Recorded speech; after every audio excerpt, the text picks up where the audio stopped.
കുറച്ച് ദിവസമായിട്ട് എൻ്റെ ചാനലിൽ വീഡിയോസ് ഒന്നും കയറുന്നില്ല കേട്ടോ. ഇങ്ങനെ ആർക്കെങ്കിലും ഉണ്ടെന്നുണ്ടെങ്കിൽ ഒന്ന് കമൻറ്റ് ചെയ്തിട്ട് എന്താ പ്രശ്നം എന്ന് അറിയുന്നുണ്ടെങ്കിൽ. യൂട്യൂബ് ചാനൽ ഞാൻ തുടങ്ങിയത് തന്നെ എനിക്ക് നേരം പോകാൻ വേണ്ടിയിട്ടാണ് കേട്ടോ. ഇവിടെ മക്കൾ സ്കൂളിൽ പോയി വർക്കിനും പോയി കഴിഞ്ഞാൽ പിന്നെ ഒറ്റയ്ക്ക് ഇരിക്കുകയാണ്. അപ്പോൾ നേരം തീരെ പോകണില്ല കേട്ടോ. അപ്പോൾ ആദ്യമൊക്കെ വീഡിയോസ് ഇട്ട് തുടങ്ങിയിട്ട് 1K 2K അങ്ങനെയൊക്കെ ഷോർട്സിന് കാണാൻ തുടങ്ങിയപ്പോൾ തന്നെ ഭയങ്കര സന്തോഷമായിട്ടാണ്. അപ്പോൾ എന്തായാലും മുന്നോട്ട് പോകാമെന്ന് കരുതി അതൊരു ഇൻട്രസ്റ്റിംഗ് ആയി തുടങ്ങിയിട്ടാണ്. ഓരോ ദിവസവും എത്ര സബ്സ്ക്രൈബേഴ്സായി എന്നൊക്കെ ഇങ്ങനെ നോക്കിക്കൊണ്ടേയിരിക്കും. തുടക്കത്തിൽ എല്ലാവർക്കും അങ്ങനെ തന്നെ ആയിരിക്കും അല്ലേ. അപ്പോൾ അങ്ങനെ പോകുമായിരുന്നു കേട്ടോ. പിന്നെ തോന്നി ഇങ്ങനെ എന്തെങ്കിലും ഇതിനിപ്പോൾ പണിയെടുക്കണമല്ലോ. ഇപ്പോൾ ഓരോന്നും കുക്കിങ് കറിയായാലും എന്ത് വെക്കുന്നുണ്ടെങ്കിലും അതിൻ്റെ ഒപ്പം ഈ ക്യാമറയും വെച്ചിട്ട് പണിയെടുക്കുമ്പില്ലേ, ഇതിപ്പോൾ ഒരു അരമണിക്കൂറിനുള്ളിൽ പണി തീരുകയെന്നുണ്ടെങ്കിൽ ക്യാമറയും കൂടെ കൊണ്ടുപോയി ചെയ്യുന്ന സമയത്ത് അത് അരമണിക്കൂർ പോയിട്ട് 1 മണിക്കൂറാവും കേട്ടോ. അപ്പം അങ്ങനെയാണ് നമ്മൾ വീഡിയോസ് എടുക്കുന്നത്. അപ്പോൾ എന്തായാലും കഷ്ടപ്പെടുന്നുണ്ട്. പിന്നെ അത് എഡിറ്റ് ചെയ്യാനും അങ്ങനെ കുറേ ടൈം അതിനും പോകും കേട്ടോ. പിന്നെ അതിന് തമ്പനയിൽ എന്താ വെക്കുക അതൊക്കെ നോക്കും, ടൈറ്റിൽ കൊടുക്കാനും.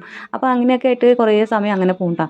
അപ്പോൾ എനിക്ക് നേരത്തെയൊക്കെ സമയം പോകണില്ലെന്ന് പറഞ്ഞാൽ ഇപ്പോൾ വീണ്ടും സമയം പോകാതായിട്ട് എന്താ വെച്ച് കഴിഞ്ഞാൽ കുറേ ആയപ്പോൾ എഡിറ്റിംഗ് ഒക്കെ കുറച്ചുകൂടി ഈസി ആയപ്പോൾ വേഗം എഡിറ്റ് ചെയ്യും. വോയിസ് കൊടുക്കാനാണ് കേട്ടോ ഏറ്റവും പാട്. മ്യൂസിക് എന്തെങ്കിലും വെച്ചിട്ട് ഇടുകയെന്നുണ്ടെങ്കിൽ ഈസിയാണ്, വേഗം എഡിറ്റ് ചെയ്തിട്ട് ഇടാൻ പറ്റും. ഷോർട്സ് ആയതുകൊണ്ട് കേട്ടോ. ആ സമയത്ത് ലോങ് വീഡിയോ ആണെന്നുണ്ടെങ്കിൽ ഒരുപാട് ടൈം എടുക്കും.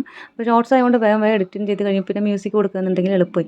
വോയിസ് കൊടുക്കുന്നുണ്ടെങ്കിൽ കുറേ തവണ കൊടുക്കും, പിന്നെ തെറ്റും, പിന്നെ എന്തോ ഈ വോയിസ് കൊടുത്തത് എന്തോ ശരിയായില്ല തോന്നും, പിന്നെ എൻ്റെ വോയിസ് ശരിയല്ല തോന്നും. അങ്ങനെ പല കാരണം കൊണ്ടും പിന്നെ അതിൻ്റെ ഇടയിൽ കൂടെ വേറെ എന്തെങ്കിലുമൊക്കെ സൗണ്ട് വരും. അങ്ങനെ ഇങ്ങനെയൊക്കെ ആയിട്ട് അത് ഡിലീറ്റ് ചെയ്യും. അപ്പോൾ ഒരുപാട് ടൈം എടുത്തിട്ടാണ് അത് ചെയ്യുന്നത് കേട്ടോ. അപ്പോൾ ഇന്ന് എന്തായാലും നമ്മൾ പറഞ്ഞ് നമ്മുടെ ഗ്രീൻ പീസ് കറിയും പൂരി ഉണ്ടാക്കലും എല്ലാം കഴിഞ്ഞു കേട്ടോ. പാലൊക്കെ അവിടെ തിളപ്പിക്കാൻ വെച്ചിട്ടുണ്ടായിരുന്നു. ഇതിൻ്റെ ഇടയിൽ പാലും പൊന്തിപ്പോയിട്ടാണ്. ഇത് വീഡിയോ ചില സമയങ്ങളില്ലേ എടുത്തു കഴിഞ്ഞ് നോക്കുന്ന സമയത്ത് ഓണാക്കിയിട്ടേ ഉണ്ടാവില്ല.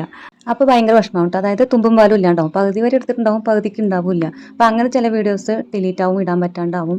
ഇപ്പോൾ കുറച്ച് ദിവസമായിട്ടാണെന്നുണ്ടെങ്കിൽ ഒരു എഐൻ്റെ ഒരു വീഡിയോ ഇട്ടുണ്ടായിരുന്നു കേട്ടോ. ഒരു വീഡിയോ കണ്ടിട്ട് ഞാൻ അതുപോലെ ചെയ്ത് നോക്കിയാണ്. പക്ഷേ അത് ഇട്ട ശേഷം എൻ്റെ വീഡിയോസ് ഒന്നും കയറാണ്ടായിട്ടാ. ഷോർട്സ് തന്നെ ഭയങ്കര മോശം കേട്ടോ. അപ്പോൾ ഭയങ്കര ഒരു വിഷമം.